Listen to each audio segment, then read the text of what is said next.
जय माता। मैं संचिता घोष आप सभी के सामने प्रस्तुत हुई हूँ आज दिवाली का सीरीज लेके। दिवाली की सीरीज हम स्टार्ट करते हैं दिवाली की सफाई से। ये सीरीज आप कनेक्टेड रहिए। इस सीरीज में आपको बहुत सारे उपाय, बहुत सारे फैक्ट्स और साइंटिफिक बातें भी बताई जाएंगी।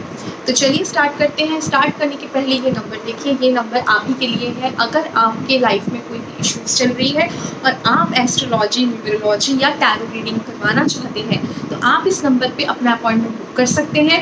ये अपॉइंटमेंट आपको ऑनलाइन भी मिल जाएगा और ऑफलाइन मोड में भी अवेलेबल है। आप ऑफलाइन हमारे ऑफिस में आके भी मिल सकते हैं या फिर ऑनलाइन भी आपको कॉन्टैक्ट किया जाएगा। तो चलिए स्टार्ट करते हैं दिवाली की सफाई। दिवाली की सफाई बेसिकली क्यों की जाती है? तो सफाई इसलिए की जाती है ताकि माँ लक्ष्मी का वास हो। घर में अगर सफाई हो, कोना कोना चमक रहा हो तो माँ लक्ष्मी जरूर आएंगी आपके घर में। गंदे घर का जो मीनिंग है वो सबसे क्लियर है कि आपका घर गंदा तभी रहेगा। आप बहुत सफाई करते फिर भी घर हमेशा ही गंदा दिखता है, तो वो रीज़न सबसे मेन है खराब शनि या राहु केतु के दोष की वजह से। अगर आपके लाइफ में, अगर आपके चार्ट में जिनका घर है या फिर आपके जो घर जिनके नाम पे है, तो अगर आपके घर में हमेशा गंदा घर, आपको अव्यवस्थित घर और उलझा हुआ धूल से भरा हुआ घर दिखता है, तो इसका मतलब ये है कि आपके घर में शनि खराब है या फिर राहु केतु के गलत इफेक्ट्स पड़ रहे हैं। तो आपके घर को इमीडिएटली बहुत अच्छे तरीके से साफ करें। साफ करने के लिए अगर आप ये सोचते हैं कि आप बाहर से एजेंसी बुलवा लेंगे या अपने मेड या घर में जो लोग काम करते हैं उनका हेल्प लेंगे, तो हेल्प लीजिए, लेकिन अपने हाथों का भी यूज़ ज़रूर कीजिए, क्योंकि अपने हाथों से अगर आप काम करेंगे तो आपका मंगल भी स्ट्रॉन्ग होगा। अब आपकी बात करते हैं कि किन चीज़ों को आपको फेंकना है और किन चीज़ों को रखना है जिससे आपके वास्तु दोष भी करेक्ट हो जाए। तो चलिए स्टार्ट करते हैं हम ड्राइंग रूम से। ड्राइंग रूम में आप सबसे पहले ध्यान दें कि आपका जो दरवाज़ा है वो बिल्कुल अच्छे तरीके से मजबूत, बिल्कुल ऐसे होना चाहिए, नीट एंड क्लीन। उसको धोइए, धुलवाइए और दरवाजे में कोई भी क्रैक या कोई भी टूटा हुआ कोना नहीं दिखना चाहिए। अगर है तो उसे इमीडिएटली ठीक करवा लीजिए। फर्नीचर अगर टूटे हुए हैं, बहुत ज़्यादा पुराने और स्क्रैचेस भरे हुए हैं, उसे रिपेयरिंग कीजिए। अगर रिपेयरिंग के लायक नहीं है तो उसे एक्सचेंज करवा दीजिए।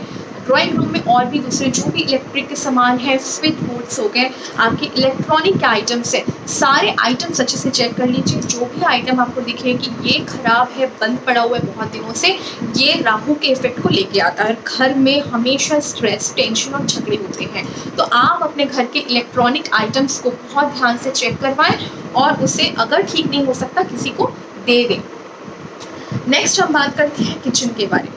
किचन में ऐसे जो बर्तन जो टूटे फूटे हैं, टेढ़े मेढ़े बर्तन हैं, काफ़ी ज़्यादा पुराने और यूज्ड में नहीं है, तो आप इन टूटे फूटे बर्तनों को एक्सचेंज करवा के, आप आजकल काफ़ी सारे स्कीम चलते हैं, कुछ एक्सचेंज करवा के कुछ ले लीजिए। और अगर एक्स्ट्रा बर्तन इतने ज़्यादा हैं जो कि सालों से यूज़ नहीं हुए हैं, तो ऐसे बर्तन किसी ज़रूरतमंद को दान में दे दीजिए। इससे आपका भी भला होगा और उनका भी। आगे बढ़ते हैं। आपके किचन में अगर चिमनी लगी हुई है, जो भी इलेक्ट्रिक के दूसरे आइटम्स लगे हुए हैं, सारी चीज़ों को कोने कोने से नीट एंड क्लीन करना बहुत ज़्यादा ज़रूरी है। आप जब भी अपने किचन को बिल्कुल अच्छे तरीके से क्लीन करें, लास्ट में तो अगरबत्ती जला के माँ अन्नपूर्णा की पूजा ज़रूर कर लें, क्योंकि माँ अन्नपूर्णा ही है जो हमारे घर में अन्न देती है। आगे बढ़ते हैं हम बच्चों के कमरे के बारे में देखने के लिए या गेस्ट रूम के बारे में। अगर गेस्ट रूम है तो उसकी क्लीनिंग तो बिल्कुल होनी ही चाहिए। अगर बच्चों के कमरे हैं तो उनके कॉपी बुक्स, उनके पुराने रखे हुए सारे कॉपी बुक्स, उन सारे चीज़ों को आप निकाल दें। जो ज़रूरत नहीं है, बेसिकली उन चीज़ों को आपको इस दिवाली में बिल्कुल निकालना है। जो ज़रूरत नहीं है उन चीज़ों को अगर ज़्यादा दिन तक अपने घर में रखा जाता है तो वो नेगेटिव एनर्जीज रिलीज़ करती है। इसी वजह से आपको कहा जाता है कि दिवाली की सफाई करें, क्योंकि साल में एक बार सफाई होगी तो एनर्जी सर्कुलेट हो जाती है। इसके अलावा हम आगे बात करेंगे बच्चों के टॉयज़ के बारे में।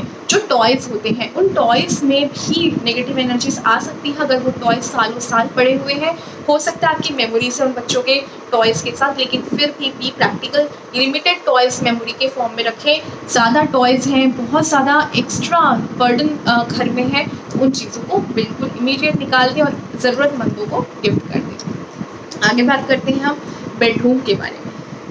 बेडरूम में अगर आपके बेडरूम में किसी भी ऐसे पिक्चर्स, पेंटिंग्स या फिर पुराने कुछ ऐसे सीनरीज लगे हुए हैं, उन्हें इमीडिएट निकाल दीजिए, क्योंकि पुराने पिक्चर्स, सीनरीज जो है वो सालों साल लगाए रखते रखते धीरे धीरे ख़राब होने लग जाते हैं। और अगर वो ख़राब है उसे रीफ्रेम करा लीजिए। अगर आपकी मेमोरीज इससे बहुत ज़्यादा जुड़ी है तो उसे रीफ्रेम कराएं।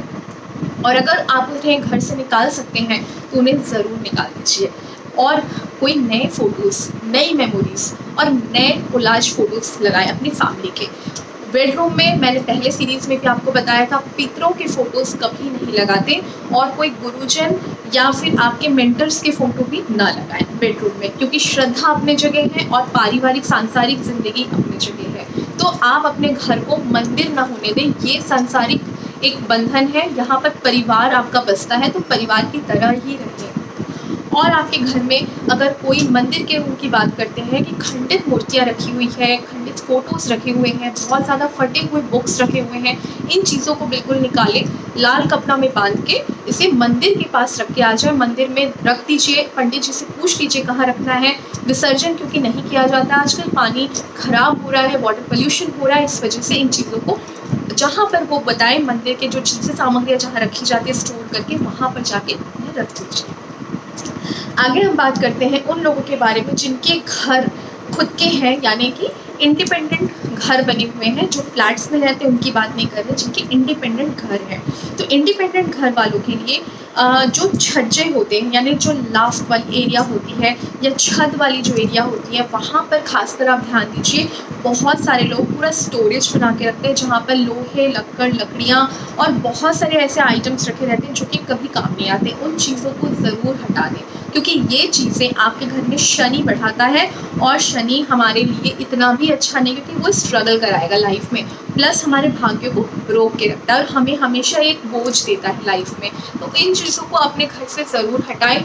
और साथ में ऐसी कोई भी आइटम्स जैसे कि क्लॉक है बंद है, घड़ियाँ बंद है, मोबाइल बंद है, मोबाइल आपकी चल नहीं रही, बहुत सारे तार उलझे पड़े हुए हैं, इन सारी चीज़ों को अपने घर से बाहर निकाल दीजिए। और इन सभी के साथ एक सबसे इम्पॉर्टेंट चीज़ जिसे आपको अपनी लाइफ में ज़रूर लानी चाहिए, मन की गंदगी। अगर मन के अंदर भी आपके नकारात्मक शक्तियाँ हैं, नकारात्मक चीज़ें हैं, नेगेटिव आपके अंदर थॉट्स आते हैं, इस दिवाली उन सभी को फ्लश आउट कीजिए। क्योंकि अगर घर सुंदर दिखे और मन में नेगेटिविटी हो तो उस घर का कोई वैल्यू नहीं। तो मन को भी साफ़ करना बहुत ज़्यादा ज़रूरी है। और ये कैसे साफ़ होगा, इसके लिए नेक्स्ट सीरीज़ में जुड़िए मेरे साथ। और सबसे पहली बात कि जब भी सुबह उठें एक मंत्र का ज़रूर उच्चारण करें कि थैंक्स टू गॉड, मैं ज़िंदा हूँ, मेरे पास एक और दिन है, मेरे पास एक और दिन है जीने के लिए, जहाँ पर मैं अपने लिए, अपने परिवार वालों के लिए और इस पूरे देश के लिए, समाज के लिए कुछ कर सकता हूँ। मैं बहुत लकी हूँ क्योंकि बहुत सारे लोगों के पास बहुत सारी ऐसी परेशानियाँ हैं जो मेरे पास आज नहीं है। मेरे पास 2 हाथ हैं, 2 आँख हैं और ये सारे ऑर्गन्स मेरे अच्छे काम करते हैं। इन सभी के साथ आप प्रे कीजिए, तभी आपका ये पूरा दिन बहुत फ्रूटफुल होगा। इन सभी के साथ मुझे आज इजाज़त दीजिए। जय माता।